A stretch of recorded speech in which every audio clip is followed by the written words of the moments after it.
I think we got a lot of confidence. I think we're all excited, coaching staff, players. And yeah, so I think we're just really excited. We get a couple prep days and go in there and try to get it done.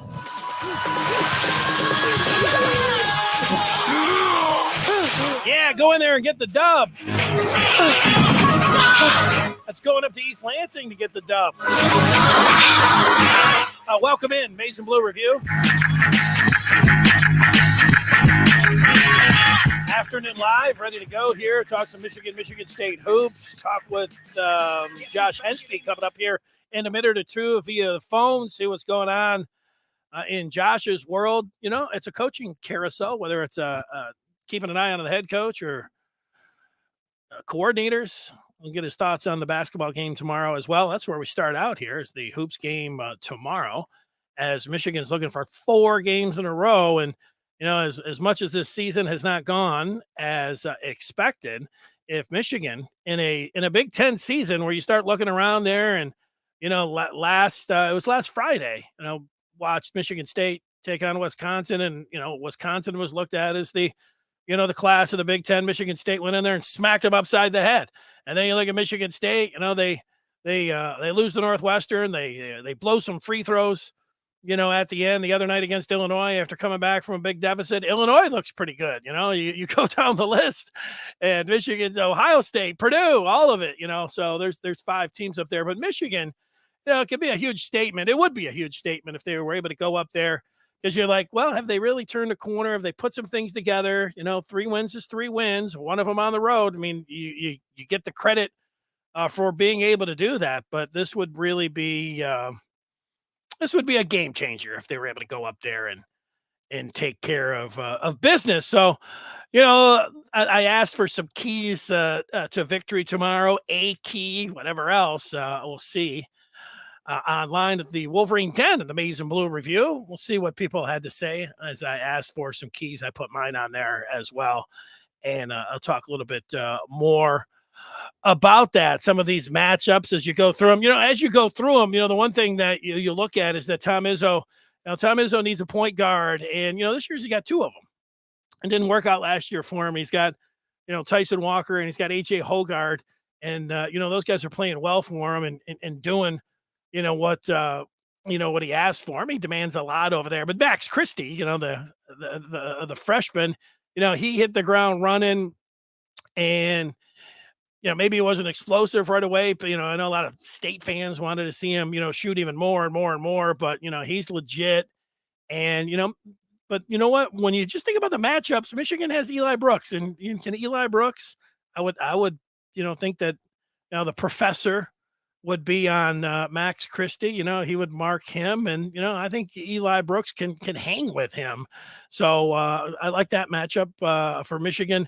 You know, the one is Caleb Houston's really going to have to bring it tomorrow. He's going to have to not only bring it on the offense, but he's going to have to bring it defensively, because it looks like he's going to have to, you know, match up with the leading scorer for MSU, the southpaw out of Ypsi, the lefty Gabe Brown. So that'll be, you know, Houston will have his hands full as much on both sides of the ball, you know, as you take a look at it. But Michigan's decided advantage in this game right here, as much as you might like Bingham, the 7-footer, you know, the rail thin 7-footer for MSU, Hunter Dickinson. And, you know, during this 3-game win streak, first couple minutes against Northwestern, you saw it's like, yeah, that's the Hunter Dickinson from last year. Against Indiana, that's the Hunter Dickinson. I mean, Hunter Dickinson even, you know, stepping out, hitting shots, and, you know, he had it all on full display. Big time passer at 7-1. And you thought, okay, you know, this is unlocking a lot for Michigan. If you can have a dominant player like this in the middle and guys are playing off of him, they're cutting, and obviously he's attracting a lot of attention. And the shooters just have to stand out there, get their feet set, and go like this, and just get ready, collect, and fire it. You know, and you know, that's the key. A spoiler alert for me, you know, your best player has to be your best player, and Hunter Dickinson, there's no question that he's the best player for Michigan. If he can go up there, as what's Mel Tucker say, down the road or up the road or whatever he says, he goes up there and performs well, Michigan will have a shot. And the one thing I mentioned Eli Brooks, and you got Brandon Johns Jr., who I would say for this game is a wild card. Why? You could say, you know what? He was benched essentially in the second half against Northwestern. We didn't see him. Maybe he's hurt. But, Johns is an East Lansing native. So as a senior, his last time up there, you know what? If there's going to be anything from Brandon Johns Jr.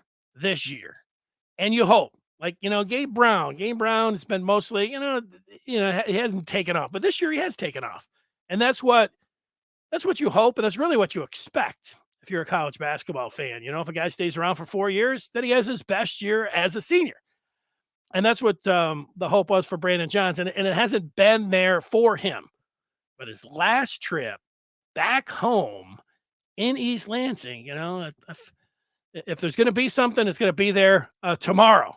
So let's see that. And, it's funny how those things kind of work. You go up there, haven't been there the game before, like, benched, whatever else. But you step it up because this is the last chance to do so, and afterwards you say, oh, maybe you should have seen that coming. So, my eyes are on Brandon Johns tomorrow. If he's going to be in there, we'll see, his last time. But considering that there was no fans last year, and with Johns Jr. and only Eli Brooks as guys that you look that have played in front of fans up at East Lansing, that's going to be quite an experience for all the guys. Speaking of experience, we want to get Josh Henschke on with us, the publisher of the Maize and Blue Review. And we're going to do that via the phone. Just fire away here. Get the producer to call him up. I guess I'm the producer. So we'll see. First of all, he's got to answer the phone. We'll go from there. And let's see. Hey, Dennis. Hey, Josh. You are on the afternoon live show. It's great to have you on. How are you? All right, I'm great. How are you? I'm good. You sound good for somebody who's, at times it's had to be frantic for you. You got the coaching carousel just spinning nonstop, and whether it's a head coach that you got to head off some rumors on or do some checking, then it's the coaches, not to mention recruiting. I mean, you got your hands full. But I'm gonna get to all that. I want you to just put that on pause for a second. We got a big basketball game tomorrow. A matinee, 12:30 up at East Lansing, Michigan and Michigan State. And if Michigan wants to change the perception of this season and they really want to feel like they've arrived this year, turn the corner, whatever else you want to use, they could go up there and they could really, I'll say they could shock the world tomorrow with a victory. Yeah, you hate to use, the term must-win game. Excuse me, must-win games, but, because obviously every game is a must-win game when it comes to Big Ten play. But considering where Michigan's at, they're coming off a 3-game winning streak here and a close one against Northwestern. A victory Saturday this weekend. Man, I'm struggling today. A victory over Michigan State this weekend would be, gigantic for, to get back into the conversation for the tournament, because really right now where they stand, they might be, just outside of the bubble. So, a victory obviously would be huge for momentum. I mean, they're playing like a much different team these last 3 games than they have been all season, which is encouraging to see. Some guys are starting to figure it out, which is kind of been the expectation all along. It's these things don't happen overnight, with these guys playing together for the first time, really. And then, things gelling. So, yeah, I mean, this opportunity against Michigan State is a huge one, not just for NCAA tournament hopes, but to really kind of flip the narrative on its head and, get a rivalry win too, which is huge.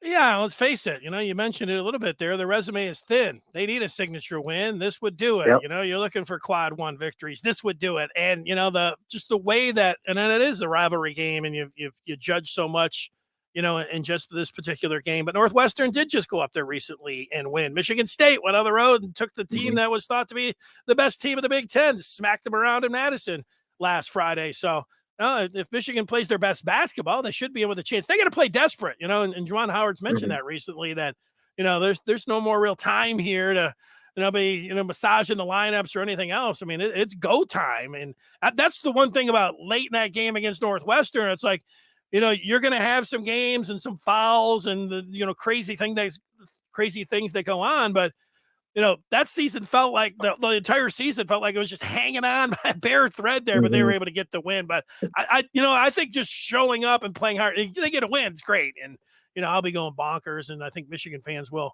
But I don't expect that, but it would be great for them to be able to get that victory tomorrow. Yeah, no, absolutely. We're approaching February here, in the next couple of days. So time's running out. You gotta, like you said, you gotta get those quad one wins. You gotta get those signature wins. And, Michigan really doesn't have a marquee victory yet. So, this would be a great start.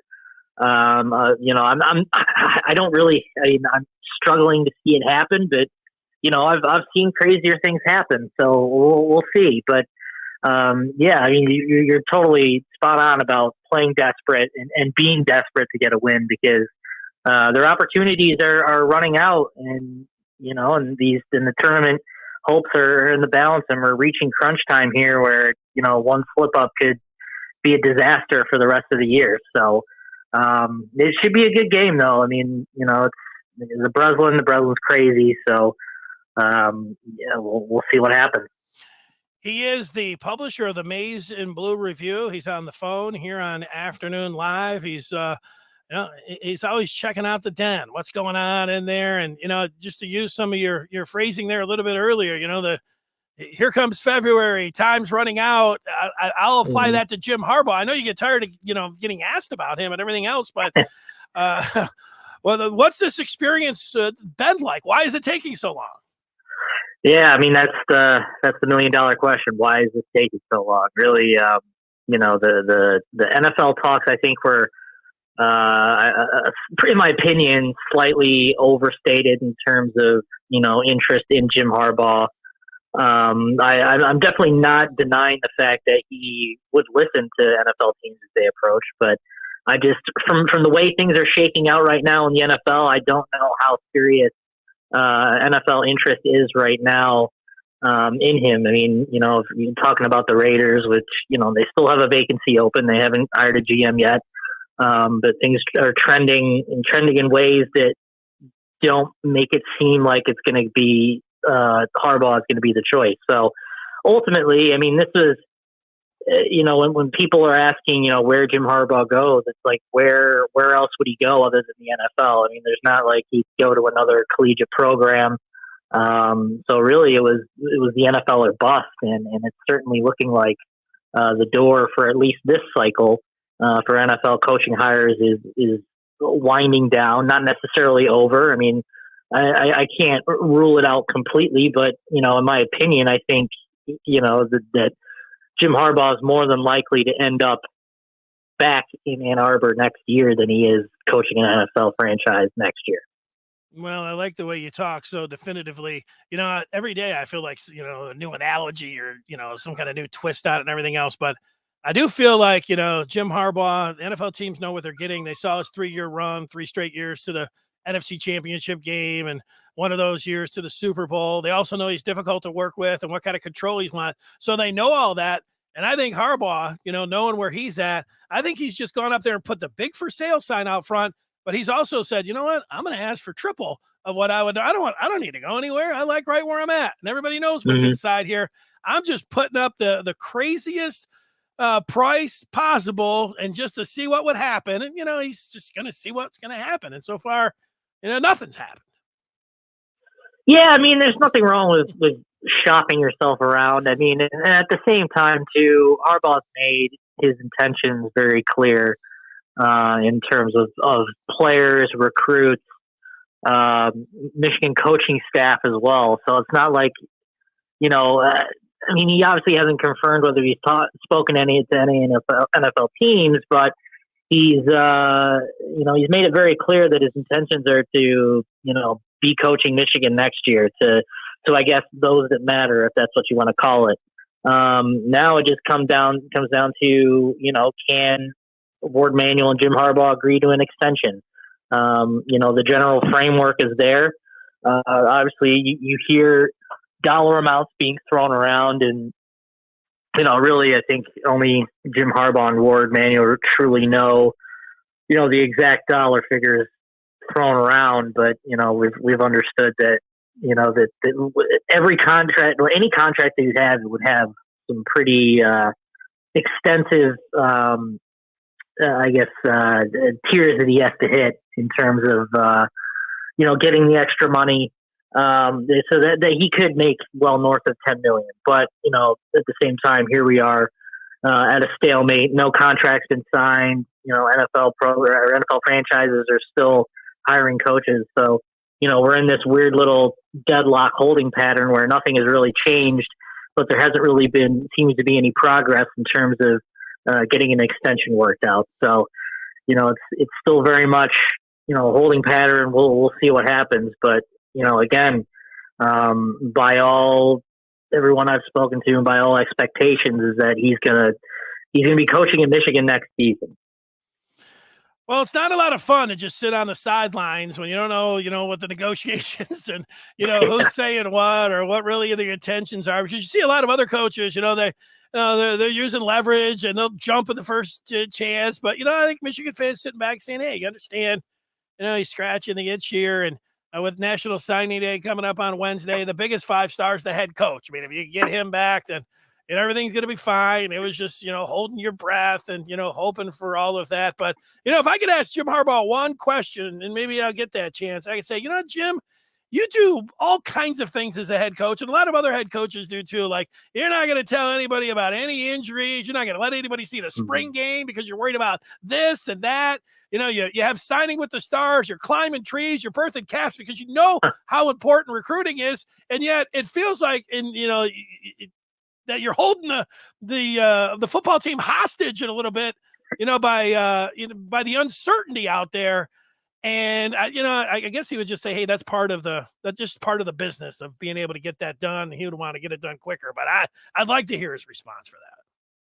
Yeah, no, I think that's a fair question to ask. I mean, it's definitely, I think maybe the fans are probably a little more concerned than the football team and recruits are. But again, at the same time, you're going to get to a point where recruits are going to start asking you questions and wondering whether you're going to be in this for the long run or you're just waiting for an NFL offer to come around. So I mean, it's definitely I think it's a fair question to ask, and I think we're reaching that point in time where if when people are going to start to ask, perhaps maybe not about the extension, but at the same time, because Michigan is Harbaugh is under contract and he's doing his job and he's doing his responsibility. So even when these NFL franchises are done hiring and it looks like things are in the clear in terms of him coaching Michigan, he's going to have a contract. He has multiple years left on that deal. So he's not exactly, not necessarily a lame duck, but he's got, I guess some established ground there. I think the whole extension deal is probably more of an issue for the fans than it is teams and recruits, because they look at how much longer he has on his current deal, and there's multiple years left. So it's not like he's on a 1-year deal or anything like that. So I mean, it's kind of an annoying process, but like you said, this is just part of the game you play, and it's just part of being a popular coach that's successful. So it's just you got to play the game, and as fans, you got to play the game along with it. Well, you wouldn't think that, it would go past Wednesday, which is National Signing Day, but it did last year, and it didn't hurt Michigan. So if it goes past Wednesday, then who knows? But I sure hope that, now there were 9, and I think there's Chicago got filled, so 7. It looks like still openings down there. I sure hope it's not whittled all the way down, in 3 weeks, and it's just the Raiders that are sitting out there. They've interviewed everybody, but that's the nightmare scenario. Josh, I want to ask you, it sounds like you got to get going. Mike McDonald, how big of a loss is that for Michigan, in your opinion? It's definitely a loss. but not. I don't think it's something that Michigan can't recover from. I mean, obviously, he's a defensive coordinator that helped crack the Ohio State code. Obviously, helped coach Michigan to a Big Ten championship and a college football playoff appearance. But I think he was also helped by having Aiden Hutchinson having his freakish year, David Ajabo doing what he was able to do, and I think he was aided by that, and it was the benefiter of that, of putting guys in the right places. I think Michigan's problem on defense, in years past, was kind of the inability to adjust, especially against Ohio State. If you run the same thing over and over again, eventually Ohio State's going to figure it out, and especially if you don't adapt, that's going to be your issue. So it's a loss for sure, but it's not something that Michigan can't recover from. And as long as if Harbaugh continues his trends of bringing in young, bright head coaches that are smart and can be creative in terms of their play calling, I think Michigan will be okay. But again, we'll see what happens, because you also have to keep in mind that they're not going to have Aiden Hutchinson next year. They're not going to have David Ajabo. They won't have Dax Hill. So there's going to be some pieces there that they have to replace. So it may not be the exact same looking defense, the same effective defense as it was in years past, but there's talent there. But I don't necessarily would equate that to a downgrade in terms of replacing Mike McDonald. So, we'll see where Harbaugh goes. There's no doubt that this is a big decision to make in terms of hiring a defensive coordinator. Hopefully it's one that can stay for more than 1 year, because ideally you don't want to be replacing coordinators every year. But then as a counterpoint, you look at Alabama, who basically replaces their entire coaching staff every year, and they seem to be fine. So it's going to be interesting. We'll see what happens. The voice of authority, Josh Henschke, the publisher of TMBR. He is on Twitter at Josh Henschke. He's on Instagram. And I say you follow him on all those, because, you get Michigan news and all that, but you also get like pictures and videos of his new dog. And Josh, I just hope that, wherever anybody's listening or watching, that that we can all have as much fun as your dog has when he's let out when there's a fresh snow, because, man, does he really, I see the joy in his being running around the backyard there. I loved it. Oh yeah. I mean, that breed is she's a Newfie Poo. So it's a, Newfoundland, and those dogs love the snow. So yeah, she's all about it, whether she has her other dog pals out there or not. I mean, she'll do sprints in the backyard and loves it. So, the innocence of dogs bring me joy. So that's it's awesome to see. Come for the Michigan news, stay for the Moofy Poo videos. I like it, or however that's said. All right, back to work. We appreciate you, dropping some knowledge here on the afternoon live broadcast here. We'll talk to you soon. No problem, Dennis. Anytime. I appreciate it. All right, we'll see you. There he is, Josh Henschke.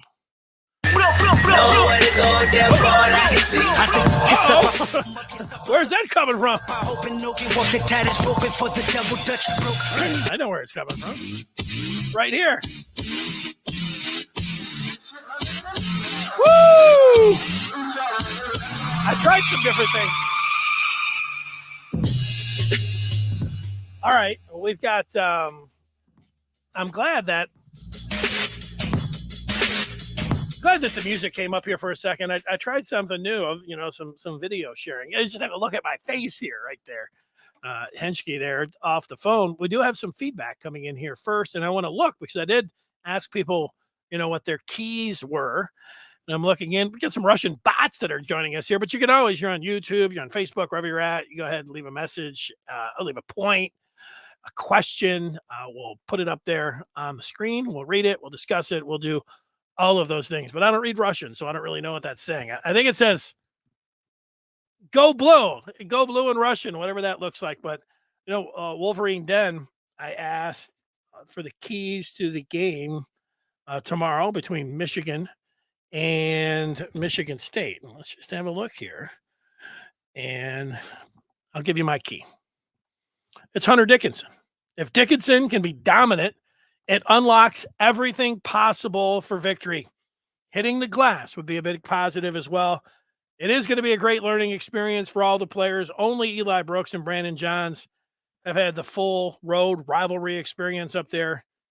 How about Johns Jr. having an out of nowhere game of the year? Let's see if that can happen. I'll come back some of this, get some more of the feedback on Michigan.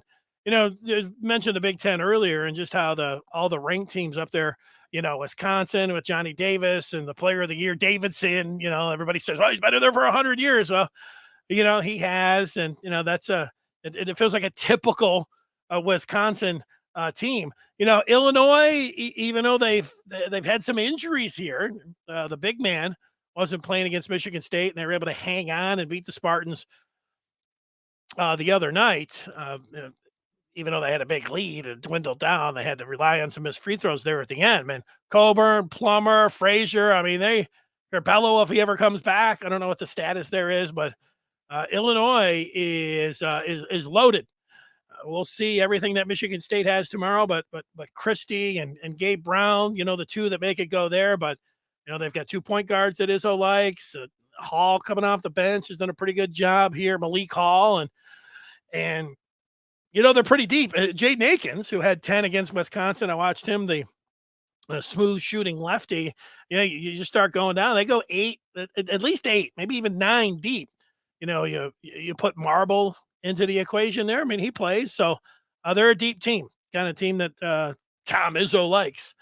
OSU. I hadn't watched OSU this year. They were on last night. I watched a couple. I say I didn't watch. I watched a couple minutes, but nothing where I've got a nice firm grasp of what they're trying to do there. But I do know, and you do too, EJ Liddell is an awesome player, and you're going to be in for it when you got to go up against the Buckeyes. And we'll see Ohio State. I'm going to figure in Michigan. They got them in the last game of the year, and they got it coming up. Is it next Saturday or the Saturday after that at the Chrysler Center? That'll be it's always great. That'll be awesome. That'd be a game to be at. Circle. And then, Purdue, 2 big centers and Edie and Travion Williams and plus Ivy. I mean, it's, Illinois and Purdue, to me, are the best out of those would be the 2 teams I would pick. And if I had to pick one, I am going to pick Illinois as an upset over Purdue. I'll pick Illinois to win it all in the Big Ten regular season, not win it all. Not win it all. And I'm certainly not picking Purdue to win it all. They get to the NCAA tournament. They start hearing footsteps and ghosts and all of that. But I like that Illinois team and what they have. The Michigan recruiting spotlight quickly, every day talk about some aspect of recruiting, and with National Signing Day rapidly approaching, it's this Wednesday.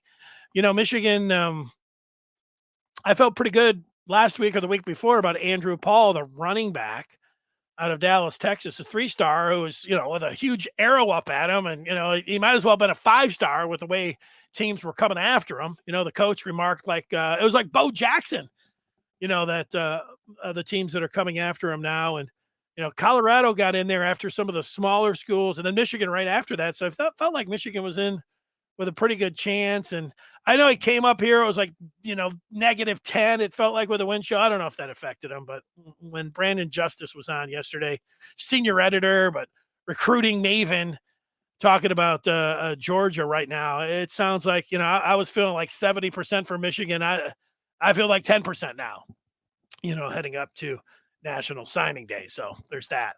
One other thing, this picture or this shirt is the color of the Michigan Panthers that played professional football team a long time ago here in the state of Michigan. And they're back this year. The Panthers are. They're not playing their home games in Michigan. I think they're playing them in Birmingham, Alabama as the USFL relaunches. And we've had a lot of these different professional football teams. If any of them stayed around for more than a half season, maybe we'd get some traction.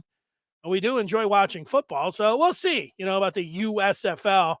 I love the USFL, and if you look, for in the back, my head is in the way, but I can look back. This picture right here is a newspaper from 1985, and Michigan fans or older fans will recognize that is Anthony Carter and is previewing the '84 Michigan Panthers, and there they are, the champs, the Michigan Panthers, and AC, who was the star of that team. Anthony Carter should be down there and should be involved somehow with the Michigan Panthers. Maybe he is. I mean, it'd be a smart move.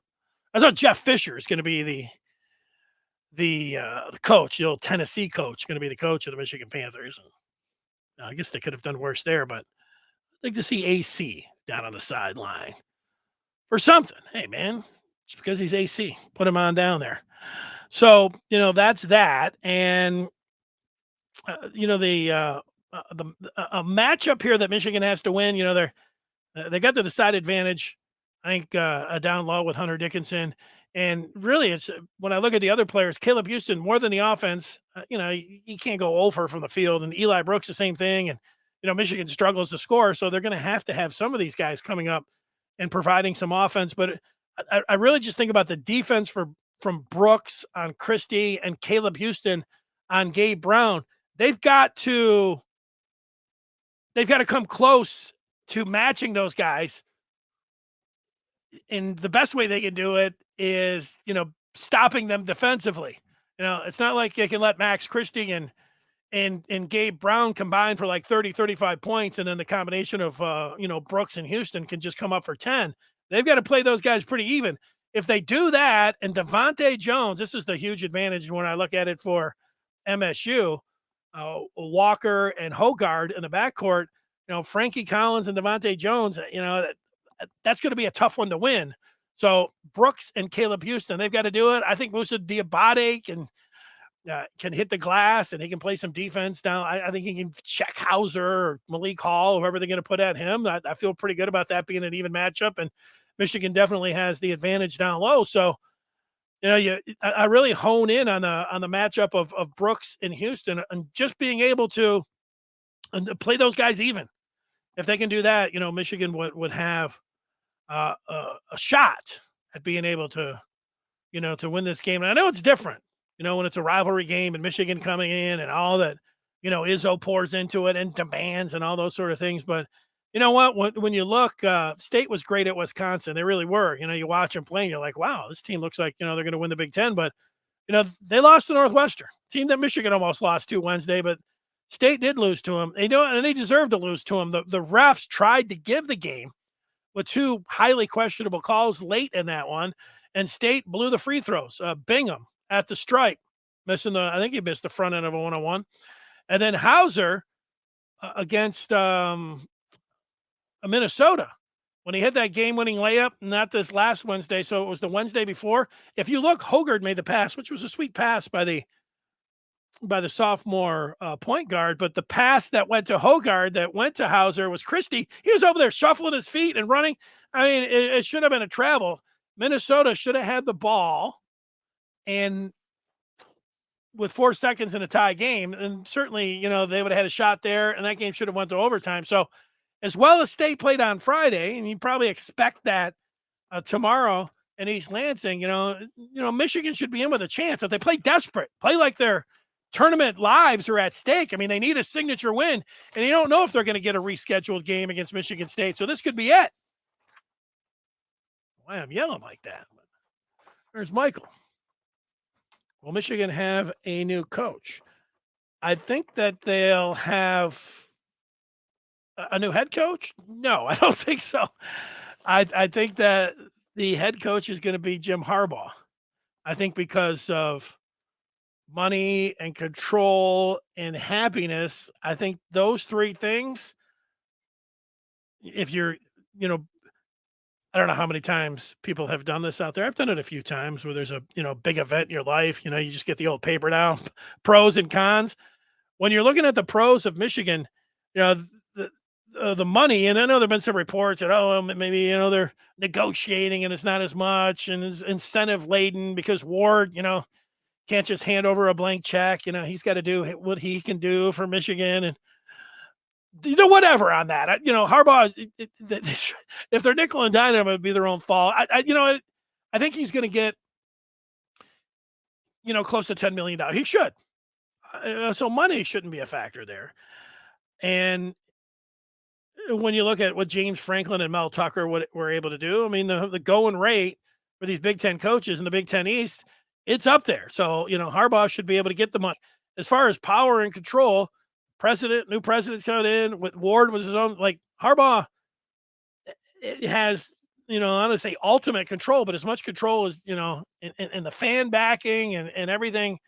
And contract equals power, and he's just about to get a big fat contract. So he's got that. And, and his family's right there on the same block as him, and the kids go to school. You might not think that's a factor. It seems to be for him. And so because of all of that, I don't think the NFL can't really rival that. Now, NFL can always come over the top and just say, hey, we're the NFL. It's the big leagues. And there might be a desire to do that. I mean, that's the one part about it. If you can love everything about college, every single thing, but it's the pros. That's why a lot of times the pros just stay as pros, because it is the very top. So, but that's the part that I'm looking at there.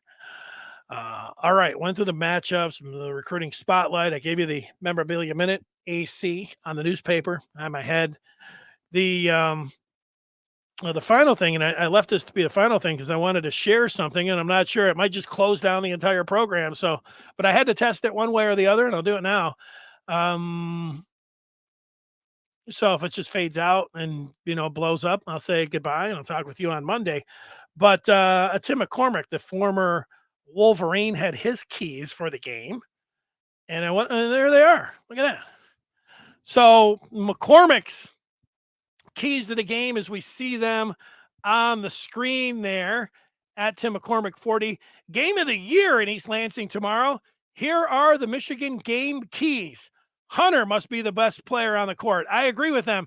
And before you say, hey, you got the same keys as Tim, Tim tweeted this out this morning. Yesterday, maybe Tim was watching the digital pod, because he had the same keys as me, because these were the same keys that I had.